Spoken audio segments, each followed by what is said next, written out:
미라클모닝 애청자 여러분 안녕하십니까? 전에 제가 영상을 역병 다음은 엄청난 기근이 올 것이라고 하는 영상을 코로나가 한참 유행일 때 올린 적이 있습니다. 그랬더니 어떤 분이 그것을 비웃는 댓글을 쓴 것을 보았습니다. 과연 그럴까요? 역병 다음은 기근과 전쟁이라는 것이 온다.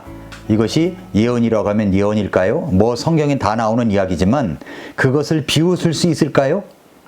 어디 그런가 한번 요즘 나오는 신문지상을 통해서 기자들이 본, 또 전문가들이 본 앞으로의 모습을 살펴보겠습니다. 먼저 역병을 볼까요?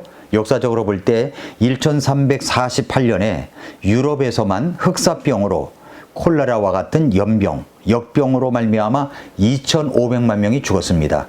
정부는 속수무책이었고 사회는 절망적이었습니다. 부모는 아이를 버리고 남편은 가족을 버리고 아내를 버렸습니다. 거리는 시신으로 가득했고 냄새만으로 이웃이 죽었는지 판단할 수가 있었습니다. 사람들에게는 죽음을 애도할 이 장례의 시간조차 주어지지 않았습니다. 유럽에 이런 연병과 질병이 유행하던 때에 사람들은 이 병에 대한 깊은 공포가 대륙을 휩쓸고 있었습니다. 자, 이런 것을 한번 생각해 보십시오. 어느 날 갑자기 나타난 바이러스로 인하여 한 도시가 봉쇄되었습니다. 여러분이 잘 알고 있는 도시입니다. 분당입니다. 성남시 분당이 봉쇄되었습니다. 어느 누구도 그것을 출입할 수가 없습니다. 군인들이 지키고 있습니다. 바이러스 때문입니다. 이 바이러스는 호흡기로 감염이 됩니다. 감염 속도가 얼마나 빠른지 1초당 3.4명이 감염이 되어 갑니다. 치사율은 100%입니다. 이 바이러스에 감염이 되면 그냥 죽는 겁니다. 유례 없는 최악의 바이러스가 이 분당에서 발병이 됐고 대한민국에 발병하고, 그래서 정부는 전 세계적인 확산을 막기 위해 국가 재난 사태를 선포했습니다. 분당이라는 한 도시를 폐쇄시켰습니다. 피할 새도 없이 사람들이 격리되었습니다. 사람들은 큰 혼란에 휩싸이게 되고 대재난 속에서 사람들은 살아남기 위하여 목숨을 내건 사투가 벌어집니다.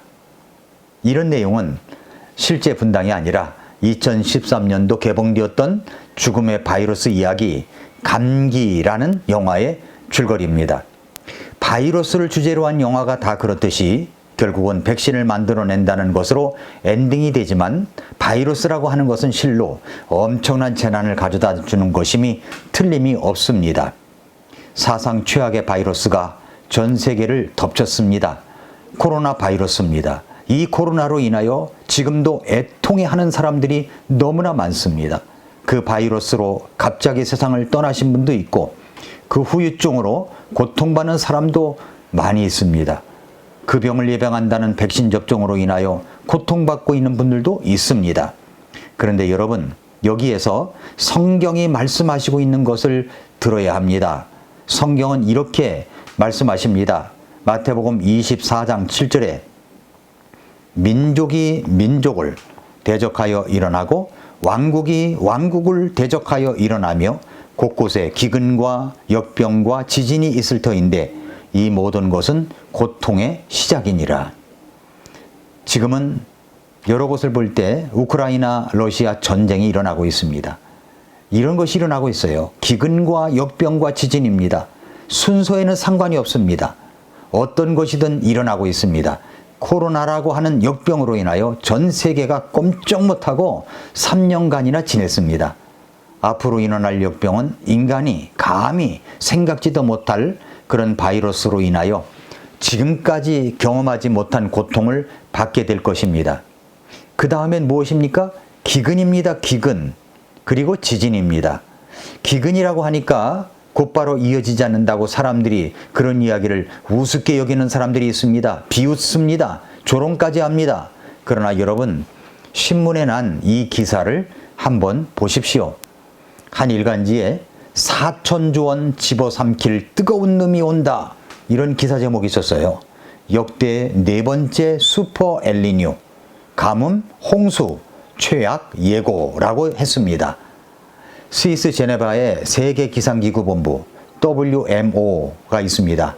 거기에 월프란 오키아 WMO 지역기후예측국장이 9월까지 엘니뇨가 시작될 확률이 80%다 라고 발표했습니다. 앞으로 2년 동안 지구 기온이 심각하게 상승할 것이라고 예상되기 때문에 대비가 필요하다고 강조하고 있습니다. 지구 기온 기록을 갈아치울 가능성이 커질 것이라고 하면서 이제 세계는 가뭄과 홍수 같은 이 엘니뇨의 영향에 대비해야 한다고 촉구하고 있습니다. 미국의 국립해양대기청이라고 있는데 여기서는 올여름 엘니뇨 발생 가능성이 90%로 내다보고 있습니다. 엘니뇨는 동태평양의 3개월 평균 해수면 온도가 평년보다 0.5도 이상 높은 상태가 5개월 이상 지속하는 경우를 말합니다. 그럴 때 엘니뇨가 일어났다라고 합니다. 특별히 곳곳에서 엘니뇨가 닥칠 것이라고 하는 그 엘니뇨는 역대 4번째가 될 가능성이 높다는 겁니다. 평년보다 해수면 온도가 2도 이상 높으면 슈퍼 엘니뇨라고 하는데 올여름 이후에 그런 슈퍼 엘니뇨가 온다는 겁니다.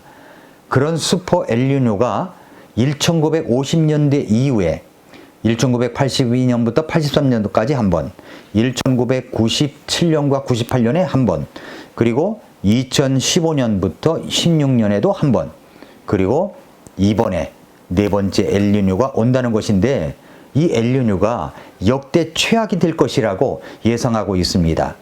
자, 그렇다면 그런 슈퍼 엘니뇨가 왔다. 그러면 어떤 현상이 도미노처럼 일어날까요? 먼저 첫 번째는 경제적 타격이 일어난다는 겁니다. 기후에 민감한 천연자원이나 어떤 식재료의 가격을 폭등시킬 수가 있다는 거죠. 그래서 식량 위기가 올 것입니다. 날씨 변화로 농산물 출하량이 줄어들고 그로 인해 가격이 급등하는 에그플레이션 현상을 낳기 때문입니다. 올해 슈퍼 엘니뇨 때문에 농산물 생산에 큰 지장이 올 것이라고 경고가 나오고 있습니다. 그러다 보니까 금융시장에도 영향을 행사하게 되겠죠. 엘니뇨는 바닷속 생태계도 바꿀 것입니다. 두 번째는 전염병 확산도 높일 것입니다. 전염병이 퍼질 가능성이 높습니다. 코로나로 겪어본 우리들로서는 이 전염병, 역병 하면 정말 몸서리치지 않습니까? 다시는 그런 일이 없어야 하는데 말입니다. 그도 그럴 것이 2015년과 16년에 미국 남서부에서 패스트와 한타 바이러스가 엄청 창궐했습니다. 탄자니아에서는 콜레라, 브라질, 동남아시아에서는 댕기열이 번졌습니다. 나사는 엘니뇨가 나타난 지역의 전염병 발병 확률은 엘니뇨 영향이 없었던 지역보다도 최대 28%가량 높았다고 밝히고 있습니다. 이상기후로 기온이 상승해서 바이러스가 활동하기 좋은 여건이 되기 때문입니다. 그러니까 슈퍼 엘니뇨가 오게 되면 역병은 더 창궐하게 되기 때문에 사람들이 두려워하는 것입니다. 세 번째는 해군의 군사작전도 바꿀 정도가 될 것이라고 예상하고 있습니다. 엘니뇨가 해적 활동에 영향을 미친다는 연구도 있습니다. 왜냐하면 미 해군 태평양 사령부 해양대교기에서 보니까 2015년 엘니뇨가 있을 때 소말리아 해변의 해적 활동이 증가될 수 있다는 그런 분석이 나왔습니다. 풍속이 초당 17.5노트, 그러니까 9m를 초과하면 강한 바람을 못 이겨서 해적 공격의 94%가 성공하지 못했지만 엘니뇨가 소말리아 연안의 지표면 풍속을 떨어뜨리면 해적 활동이 성공할 확률이 높다는 연구입니다. 뿐만 아니라 미 해군 대학원은 엘니뇨가 군 작전에도 영향을 미친다고 합니다. 대표적으로 잠수의 눈과 귀인 수중 음파 탐지기의 작동과 성능이 엘니뇨 때문에 변화가 생길 수 있다고 보고하고 있습니다. 그러니까 해군 전술도 바뀌어야 된다 하는 겁니다. 또 하나는 엘니뇨 때문에 오는 경제적 손실은 11경원이라고 합니다. 11경원. 그러니까 엘니뇨가 연쇄작용을 일으키며 몰고 오는 경제적 타격은 천문학적 규모라는 거죠. 지난달에 미국의 다트머스대 연구팀은 과학저널 사이언스에 게재한 논문을 통해 엘니뇨에 따른 21세기 약 100년간의 경제적 손실이 84조 달러, 우리나라 돈으로 환산한다면 약 11경원이 달하는 이 천문학적 손실이 될 것이라고 내다보고 있습니다. 앞으로 5년 내에 역대 최고 기온이 도달할 확률이 98%라고 합니다. 5월에 엄청난 더웠었죠. 자, 지난 5월에 엄청난 더위가 있었습니다. 중국 상하이는 5월 기온이 36.7도까지 올라갔고 100년 만에 가장 더운 5월이었고 일본도 그랬고 한국도 그랬습니다.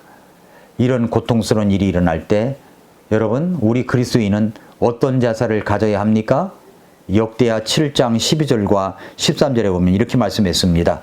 주께서 밤에 솔로몬에게 나타나 그에게 이르시되 내가 이미 네 기도를 들었고 이곳을 택하여 내게 희생물 드리는 집으로 삼았으니 혹시 내가 하늘을 닫아 비를 내리지 아니하거나 혹시 메뚜기들에게 명령하여 땅을 삼키게 하거나 혹시 내 백성 가운데 역병을 보낼 때에, 자, 역병을 보냈습니다. 어떻게 해야 됩니까? 역대하 7장 14절에 보니까 내 이름으로 불리는 내 백성이 자기를 낮추고 기도하여 내 얼굴을 구하고 자기들의 악한 길들에서 떠나면 그때 내가 하늘에서부터 듣고 그들의 죄를 용서하며 그들의 땅을 고치리라 말씀했습니다. 그렇습니다. 예수님 믿고 구원받은 성도 여러분, 내 자신을 낮출 줄 알아야 됩니다. 겸손할 줄 알아야 됩니다. 그리고 하나님 앞에 엎드려 기도해야 됩니다. 매일 아침 일어나 말씀 보고 엎드려 기도하며 하루를 시작하면서 하나님의 도우심을 구해야 됩니다. 악한 길에서 떠나야 합니다. 그러면 하나님께서 들으시고 죄를 용서하며 그리 땅을 고쳐주실 것입니다. 그러나 이 땅에 하나님이 정하신 말세의 시한이 있습니다. 그것은 우리가 기도해도 어쩔 수가 없어요. 그러나 우리는 기도해야 됩니다만 마태복음 24장 7절에 보면은 민족이 민족을 대적하여 일어나고 왕국이 왕국을 대적하여 일어나며 곳곳에 기근과 역병과 지진이 있을 터인데 이 모든 것은 고통의 시작이다 라고 말씀을 했습니다. 정말로 예수님 오실 때가 가까웠습니다. 세상에 되어져 가는 일들을 볼 때 그렇습니다. 사랑하는 성도 여러분, 애청자 여러분, 우리가 이 땅에서 살아가는 동안에 나를 구원하신 주님의 은혜를 생각하면서 하나님 앞에 겸손하게 이 땅을 살아갈 뿐만 아니라 우리 주변에 아직 예수님을 모르는 사람들, 그 사람들에게 복음을 전해서 인도를 해야 됩니다. 그리고 여러분들이 열심히 일을 해서 벌은 모든 수입을 가지고 여러분의 생활이 윤택하게 될 뿐만 아니라 이것이 하나님의 일에 쓰여질 수 있도록 드릴 줄 알아야 되는 것입니다. 그렇게 우리는 사명을 완수해 나가야 됩니다. 오늘도 미라클 모닝입니다.